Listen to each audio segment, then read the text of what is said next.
mga Kalin, meron lang tayong sasagutin na isang comment at ang sabi niya dito, 3 years na po ang utang na pensyon sa akin, maging fair naman kayo. Sagutin natin yan dahil siguradong marami ang nakakaranas nito. Ang totoo kasi niyan, kapag lumampas na ng 2 years na hindi ka nakapag-comply sa AKOP, canceled na ang status mo sa system.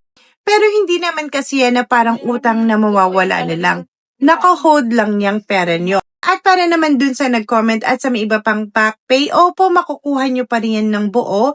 Pero dahil canceled na sa system, hindi na sapat yung online AKOP. Kailangan niyo na pong mag-manual restoration at ito po ang dapat niyong gawin.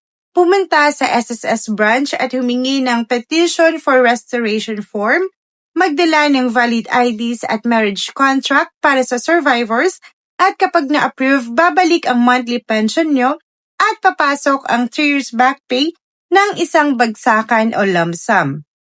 At siguraduhin po na wala kayong bagong asawa o partner dahil isa po kasi yan sa nagiging dahilan para hindi po makuha yung back pay ng mga survivors.